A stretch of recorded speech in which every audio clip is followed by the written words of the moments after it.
Salut à tous. L'accord qui soutient votre dollar a été conclu dans le secret. 1974, un royaume du désert, un secrétaire américain au trésor avec une mallette et des termes si embarrassants pour les deux parties qu'ils sont restés classifiés pendant plus de 40 ans. Cet accord est toujours en vigueur aujourd'hui et il y a 3 jours, quelque chose s'est produit dans une salle de bal d'hôtel à Miami Beach que tout le monde présente comme une gaffe diplomatique. Mais personne ne l'appelle par son vrai nom, la phrase la plus coûteuse jamais prononcée par un président américain en exercice. Je vais vous dire exactement ce qui a été dit, exactement pourquoi cela compte, et exactement ce que cela signifie pour l'argent dans votre portefeuille. Mais j'ai besoin que vous compreniez d'abord une chose. La plupart des gens pensent que la force du dollar vient de la puissance militaire américaine ou de la taille de l'économie américaine ou simplement de l'habitude. Le monde a toujours utilisé le dollar, donc il continue de l'utiliser. Tout cela est en partie vrai, rien de tout cela n'est la vraie réponse. La vraie réponse implique une poignée de main cachée dans un coffre gouvernemental jusqu'à ce qu'un journaliste poursuive le Trésor américain pour obtenir sa publication. Elle implique un pays qui, en ce moment même, tire des missiles à 3 millions de dollars pour protéger des bases militaires américaines sur son propre sol.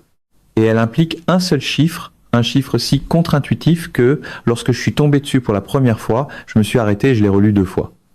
Ce chiffre, c'est 2,5%. Je vous dirai dans quelques minutes ce qu'il signifie. Quand vous l'entendrez dans son contexte, toute votre représentation de la raison pour laquelle le dollar est la devise de réserve mondiale va basculer. Pas vaciller, basculer. Gardez ce chiffre en tête, 2,5%. Parce qu'une fois que vous saurez ce qu'il représente, ce qui s'est passé à Miami cesse d'être l'histoire d'un président à la bouche trop grande. Cela devient autre chose. Cela devient l'histoire d'une machine vieille de 50 ans, dont l'opérateur vient de bloquer les engrenages avec une clé en direct à la télévision, devant les gens qui ont construit la machine, dans le bâtiment que ces mêmes gens ont payé. Et la clé tourne déjà. Le 27 mars 2026, lors d'une conférence à Miami Beach, organisée et financée par le propre fonds souverain saoudien, le Public Investment Fund, le président des États-Unis a dit ceci, sur micro ouvert, à propos de Mohammed Ben Salman, le prince héritier d'Arabie Saoudite. Il ne pensait pas qu'il me lécherait les bottes. Vraiment pas. Et maintenant, il doit être gentil avec moi. Dites-lui qu'il ferait mieux d'être gentil avec moi. La salle était remplie de gestionnaires de fortune saoudiens, d'investisseurs des États du Golfe et de dirigeants financiers mondiaux réunis sous patronage saoudien. Le président a prononcé cette phrase sur une scène financée par l'Arabie Saoudite lors d'un événement organisé par l'Arabie Saoudite devant un public saoudien. Il a regardé les personnes dont le gouvernement avait payé l'événement et leur a dit que leurs dirigeants étaient son subordonné. Le numéro de stand-up impérial a résonné comme un avertissement comptable. La plupart des couvertures médiatiques ont traité cela comme un nouvel épisode à la Trump, une nouvelle provocation, une nouvelle séquence vidéo présente aujourd'hui, oubliée dans 72 heures. Ce cadrage est paresseux et il coûte aux gens leur capacité à comprendre ce qui arrive réellement à leur argent. Voilà ce qu'est, en surface, l'histoire réelle, le contexte complet, pas juste l'extrait, pour qu'on puisse aller à ce qu'il y a dessous. L'Arabie Saoudite, aujourd'hui, n'est pas tranquillement assise dans un lointain état pétrolier à signer des chèques. L'Arabie Saoudite encaisse activement des frappes de missiles iraniennes sur ses propres infrastructures. Pourquoi ? Parce qu'elle a autorisé des moyens militaires américains à opérer depuis le sol saoudien pendant la campagne américano-israélienne contre l'Iran qui a commencé le 28 février 2026. L'Arabie Saoudite a fait le choix d'accueillir des opérations américaines. L'Iran a directement riposté contre des cibles saoudiennes et l'Arabie Saoudite tire désormais des intercepteurs patriotes américains, 3 millions de dollars par missile, pour protéger ses moyens militaires américains sur son propre territoire. Ce n'est pas une alliance hypothétique, c'est une situation de guerre réelle. Les soldats et les systèmes de défense des deux pays sont aujourd'hui imbriqués opérationnellement dans le même conflit. Et au milieu de cela, alors que leur système de défense aérienne tourne à plein régime, alors que leurs infrastructures encaissent des frappes, alors que leur pays paye un prix militaire direct pour son partenariat avec l'Amérique, leur prince héritier a été publiquement décrit comme un subordonné et humilié personnellement. Pas lors d'un appel privé, pas dans une note divulguée, mais sur un micro, en direct, en vidéo, dans une salle remplie de la communauté financière mondiale, réunie sous le patronage même de son gouvernement. Les médias d'État saoudiens ont largement couvert le sommet FII Priority.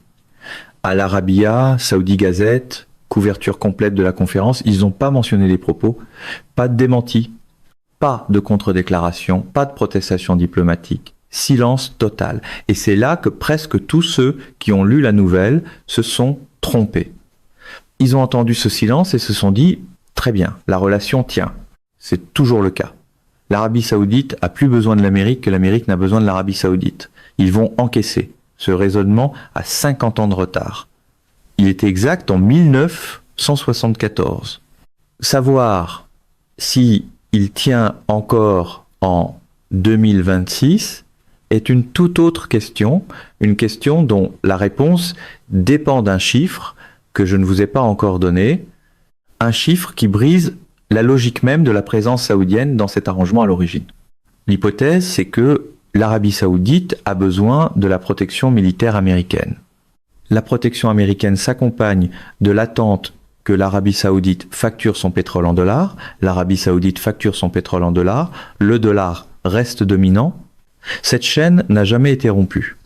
Mais cette chaîne a deux extrémités.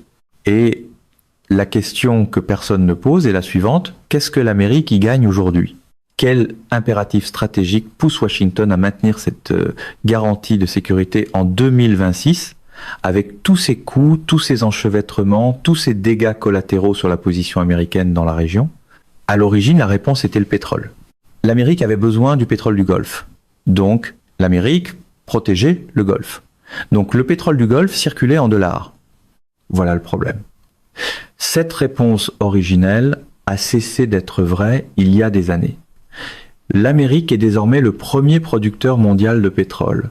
C'est un exportateur net. Elle n'a plus besoin du pétrole du Golfe comme en 1974. Alors qu'est-ce qui, du côté américain, fait encore tenir tout cela? Je vais être précis sur le caractère inhabituel de la situation militaire saoudienne actuelle, parce que cela rend les propos de Miami encore plus choquants. L'Arabie Saoudite n'est pas seulement un hôte passif des moyens militaires américains. Elle participe activement à leur défense face aux représailles iraniennes.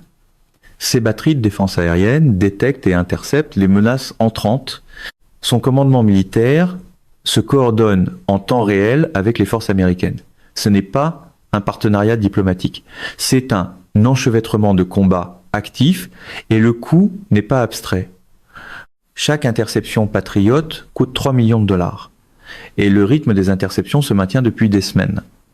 Lorsqu'un allié subit des conséquences militaires concrètes pour avoir choisi de se tenir à vos côtés et que la réponse du chef de la nation protectrice est une plaisanterie publique sur la subordination de cet allié, le signal envoyé à tous les autres partenaires sécuritaires des États-Unis dans le monde n'a rien de subtil.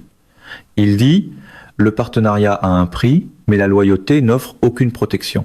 Le camp Trump continue de vendre cela comme de la force, un peu comme une mauvaise équipe de communication vend un incendie comme une ambiance lumineuse. Cette question, qu'est-ce qui fait tenir tout cela du côté américain, devient sur le point de devenir très inconfortable, parce que la réponse implique ce chiffre de 2,5%. Et une fois que vous l'entendez dans son contexte complet, toute l'histoire que vous croyez connaître de la domination financière américaine s'inverse. En 1971, Nixon a mis fin à la convertibilité du dollar en or. Du jour au lendemain, ce qui donnait sa crédibilité au dollar, la promesse de pouvoir échanger un billet de papier contre une quantité fixe de métal réel, a disparu. Le monde n'avait plus aucune raison de continuer à détenir la monnaie américaine comme actif de réserve. Et le Trésor américain se retrouvait face à un déficit qu'il ne pouvait pas financer sans que le monde choisisse chaque jour de continuer à considérer le papier américain comme ayant de la valeur. La solution est venue d'Henry Kissinger. Lors d'une série de réunions en 1974, Kissinger et le secrétaire au Trésor William Simon ont conclu un accord avec le roi Faisal d'Arabie Saoudite. Les termes, l'Arabie Saoudite facturait toutes ses ventes de pétrole exclusivement en dollars américains. L'Arabie Saoudite investirait ses excédents de revenus en dollars dans des bons du Trésor américain. En échange, l'Amérique vendrait des armes à l'Arabie Saoudite et garantirait la protection militaire de la maison des Saouds. L'accord est resté classifié jusqu'à ce que Bloomberg News l'obtienne via une demande fondée sur le Freedom of Information Act en 2016. Réfléchissez-y. Plus de 40 ans de secret. Parce que ce que Kissinger avait fait était si structurellement décisif et si brut dans ses termes que les deux parties ont préféré le laisser dormir dans un coffre. Ce qu'il avait fait, c'était remplacer l'or par le pétrole. Le dollar n'avait plus besoin d'être adossé à quelque chose qu'on pouvait tenir dans la main. Il lui suffisait d'être la monnaie qu'il fallait utiliser pour garder les lumières de votre économie allumées. Tous les pays ont besoin d'énergie. L'énergie était cotée en dollars. Donc tous les pays avaient besoin de dollars pour acheter de l'énergie, ce qui signifiait que tous les pays créaient en permanence une demande pour la monnaie américaine et pour la dette américaine. Toute l'économie mondiale est devenue un mécanisme de financement des déficits américains, discrètement, automatiquement. Personne n'a voté pour cela. En 1975, tous les pays de l'OPEP avaient suivi l'Arabie Saoudite dans cet arrangement. Le pétrodollar était pleinement opérationnel et il est d'une véritable élégance. Une seule réunion secrète, dans une capitale du désert, a transformé une crise du dollar en 50 ans de domination financière américaine. Environ 80% des transactions pétrolières mondiales sont encore libellées en dollars aujourd'hui.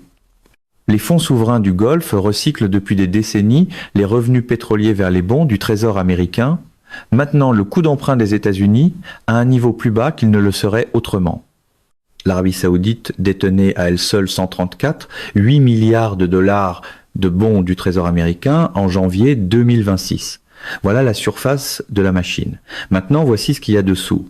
Les États-Unis importent 5% du pétrole qui transite par le détroit d'Ormuz. La Chine en importe 37%. Prenez un moment avec cela. Parce que ce que ces deux chiffres veulent dire ensemble, c'est ceci. L'Amérique a construit l'arrangement financier le plus sophistiqué du monde autour de la protection d'une voie maritime qu'elle n'utilise presque jamais. L'Amérique a des groupes aéronavals dans le golfe Persique. L'Amérique est le garant sécuritaire du trafic d'Ormuz. L'Amérique est le rempart militaire de tout cet arrangement et la part américaine dans le pétrole qui passe réellement par ce détroit, la matière première que tout le système était à l'origine conçu pour sécuriser, est de 5%. La part de la Chine est de 37%. L'Amérique est devenue indépendante sur le plan énergétique grâce à la révolution du schiste. Elle produit plus de pétrole sur son territoire que n'importe quelle autre nation sur Terre. Elle n'a pas besoin d'Ormuz. Mais elle a conservé cet engagement militaire comme si c'était encore le cas. La logique stratégique de l'accord Kissinger de 1974 du point de vue américain, nous avons besoin du pétrole du Golfe, donc nous protégeons le Golfe. Donc le pétrole du Golfe circule dans notre monnaie, a été discrètement vidé de sa substance pendant des années. Le coût est resté, la justification s'est évaporée. Et voici la partie que personne ne dit assez fort.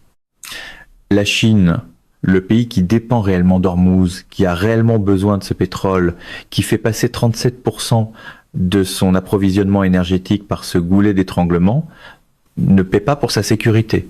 L'Amérique subventionne la sécurité énergétique de son principal concurrent géopolitique, et le pays pour lequel l'Amérique protège cette route pétrolière vient de voir son prince héritier publiquement humilié par le président de la nation qui lui fournit cette sécurité lors de la conférence même du gouvernement saoudien.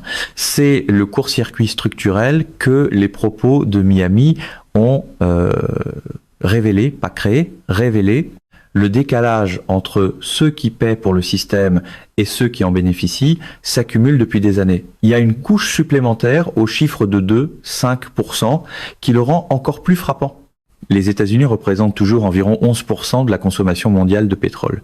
Ils produisent plus qu'ils n'en utilisent sur leur territoire. Mais ils importent du pétrole d'autres régions, du Canada, du Mexique, d'Amérique latine, parce que les raffineries américaines ont été conçues pour des brutes plus lourds que le schiste domestique, ne produit pas toujours. Le point n'est pas que l'Amérique n'utilise aucun pétrole. Le point est que le pétrole précis qui traverse ce détroit précis protégé par les groupes aéronavals américains n'a pratiquement rien à voir avec l'approvisionnement énergétique américain. Cette protection est un engagement hérité du passé. La logique stratégique d'origine a été remplacée par l'inertie et la dynamique institutionnelle. Et l'inertie est quelque chose de très différent d'une raison. Trump n'a pas créé ce décalage, mais il a dit, dans cette salle de bal, quelque chose qui sera utilisé pendant des années dans des salles de réunion à Riyad, Pékin et Abu Dhabi, pour justifier une décision qui était déjà en train d'être prise. La faille dans la logique est désormais visible. Et en finance mondiale, les failles visibles vont plus vite que les failles cachées. Quand Trump transforme un micro en trône, les marchés entendent en général une erreur de facturation. Voici la partie que presque personne dans la couverture financière grand public ne relie clairement. Et je vais être précis là-dessus parce que les détails comptent. La Chine n'avait rien besoin de faire le 27 mars 2026. La Chine avait déjà construit l'infrastructure. Elle fonctionnait déjà.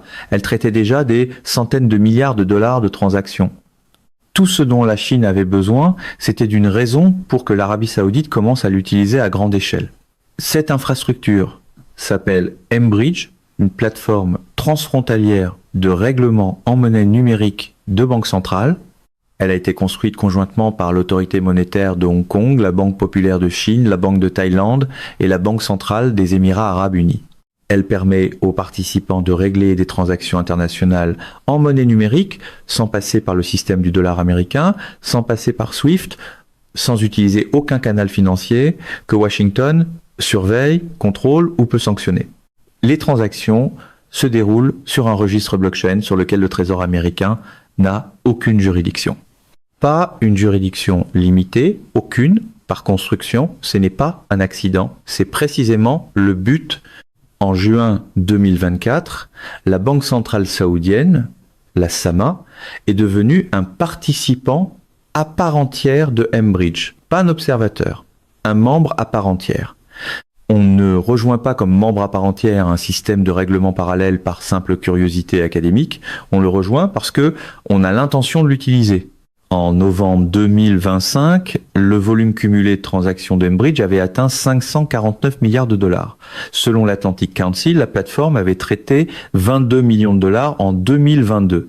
En 3 ans, le volume est passé de 22 millions de dollars à 549 milliards de dollars. C'est pas un programme pilote. C'est une infrastructure financière alternative, fonctionnelle, à l'échelle, opérationnelle, prête à faire passer des transactions pétrolières qui, aujourd'hui, transitent par le système du dollar. Ajoutez maintenant la couche Hormuz. Depuis le début de la campagne militaire américano-israélienne contre l'Iran, le 28 février, l'Iran exerce une pression sélective sur le trafic des pétroliers dans le détroit d'Hormuz. Les données de mars 2026 montrent que le Brent est passé d'environ 66 $ le baril avant la dernière escalade à des pics au-dessus de 120. Les primes d'assurance pour les pétroliers du Golfe ont bondi de 500% dans certains cas. Ce n'est pas un coût sur le papier, c'est une prime réelle en dollars intégrée dans chaque baril de pétrole qui traverse le détroit dans des contrats libellés en dollars. Selon Fortune, l'Iran crée de fait un différentiel de coûts dans lequel les cargaisons réglées en yuan circulent avec moins de friction que les cargaisons réglées en dollars. Chaque acheteur asiatique d'énergie qui regarde ce différentiel de prix fait le même calcul. C'est pas une question d'idéologie, c'est pas une question de géopolitique. C'est un simple calcul. Le fret réglé en yuan coûte moins cher à acheminer en ce moment que le fret réglé en dollars. Dans un monde où les marges énergétiques sont faibles, ce calcul a des conséquences. Alors regardez bien la carte. L'Arabie Saoudite tient simultanément les cartes suivantes.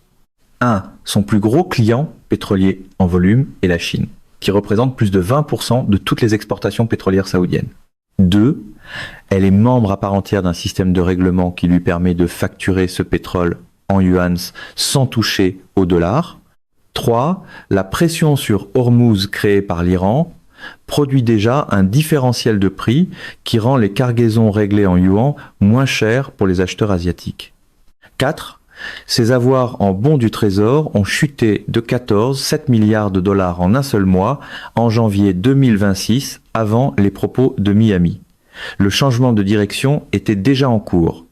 Et ensuite, le président américain est monté sur scène lors de leur propre conférence et a offert à chaque ministre saoudien des finances présents dans la salle l'argument le plus clair possible pour accélérer ce qu'ils étaient déjà en train de faire. Ce qu'il faut comprendre à propos des bascules financières souveraines, c'est qu'elles n'arrivent jamais lors d'une conférence de presse. Elles se produisent dans des décisions discrètes, prises par des responsables du Trésor qui commencent à faire passer une part légèrement plus importante de leurs transactions par un système déjà construit, déjà opérationnel, déjà digne de confiance. Pas d'annonce, pas de drame, juste une lente pondération des pourcentages sur 18 à 36 mois qui finit par apparaître dans les volumes de transactions de Enbridge et dans la demande aux adjudications du Trésor américain, dans l'écart entre l'or et les actifs en dollars, et dans les portefeuilles de réserve mondiale. Diana Shoilva, économiste en chef chez Enodo Economics, a déclaré au South China Morning Post que le déclin du pétrodollar dans le Golfe n'est pas une question de savoir si, mais quand. Et ce quand arrive plus vite que la plupart ne l'imaginent. C'était avant Miami, le moment vient de se rapprocher, et si vous vous demandez ce que cela signifie pour les dollars précis qui se trouvent sur vos comptes, c'est la suite. Parce que le mécanisme de transmission est réel, mesurable, et il mène directement au taux de votre prochain prêt immobilier. Mesdames et messieurs, notre émission d'aujourd'hui s'arrête ici. Nous vous invitons à partager votre avis personnel dans la section des commentaires ci-dessous. Plume Pratique vous salue et vous donne rendez-vous très bientôt.